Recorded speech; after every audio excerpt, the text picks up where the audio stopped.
ভেজে দেখিয়ে দিচ্ছি কতটা সুন্দর হয়েছে।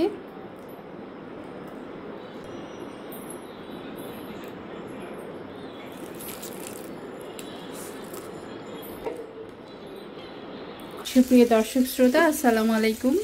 আমি চিকেনগুলো ভেজে নিচ্ছি একটি একটি করে।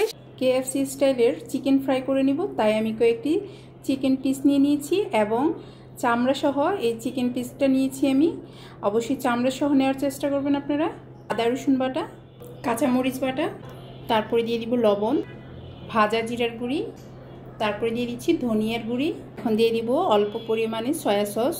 সয়া সসটা একটু কম দেওয়ার চেষ্টা করবেন, কারণ সয়া সসটা একটু লবণযুক্ত। আমি এখানে লেবুর পরিবর্তে ভিনিগার দিয়েছি।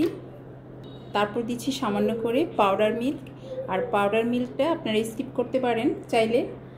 আর যদি হাতের নাগালে টক দই থাকে তাহলে টক দইটা দিয়ে দিবেন। এখানে তরল জাতীয় ইনগ্রেডিয়েন্টসগুলো বেশি দেওয়া যাবে না। এখন এগুলো ভালো করে একটু মিশিয়ে নিব। আমি সবগুলো ভালো করে মিশিয়ে নিয়েছি। এখন এটা এভাবে 5 মিনিটের মতো করে রেখে দিব। এখন আমি কিছু ময়দা নিয়ে নিচ্ছি। চিকেনটা কুট করার জন্য আমি কিছু ময়দা নিয়ে নিয়েছি। এখন এখানে জিরার গুঁড়ি, ভাজা জিরার গুঁড়িটা দেওয়ার চেষ্টা করবেন, ফ্লেভারটা সুন্দর আসবে।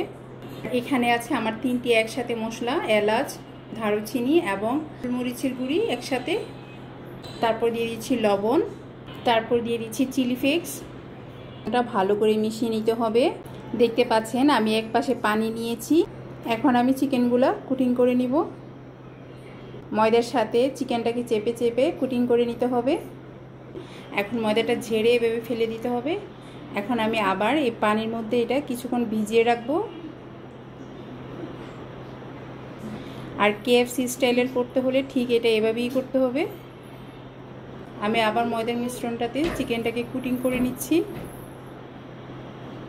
আর এটা যতবার পানিতে ভিজিয়ে কুটিং করা হবে লেয়ারটা ততবারই বেশি বেশি পড়বে এবং দেখতে সুন্দর লাগবে। আর কুটিং করার পরে এভাবে চিকেনটাকে ঝেড়ে ময়দাটা ফেলে দিতে হবে। আর এভাবে সবগুলো চিকেনকে আমি কুটিং করে নিব।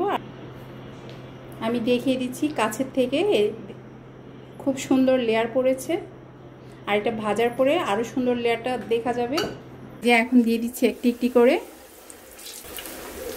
চুলাটাকে অবশ্যই লো হিটে রাখতে হবে, না হয় পুড়ে যাওয়ার সম্ভাবনা আছে। আর উপর দিয়ে পুড়ে গেলে ভিতর দিয়ে সিদ্ধ হবে না, খেতে কিন্তু ভালো হবে না, কাঁচা কাঁচা থেকে যাবে। এদিকে আমি আরেকটি দিয়ে দিয়েছিলাম। আর যেগুলো আগে দিয়েছি ওগুলো উল্টিয়ে দিচ্ছি। এগুলো একটু সময় নিয়ে ভাজতে হবে, না হয় কিন্তু ভিতরে কাঁচা থেকে যাবে। একটি একটি করে আমি নামিয়ে নিচ্ছি। সবগুলো চিকেন আমি ভেজে নিয়েছি। আজ তাহলে এ পর্যন্তই। আল্লাহ হাফেজ।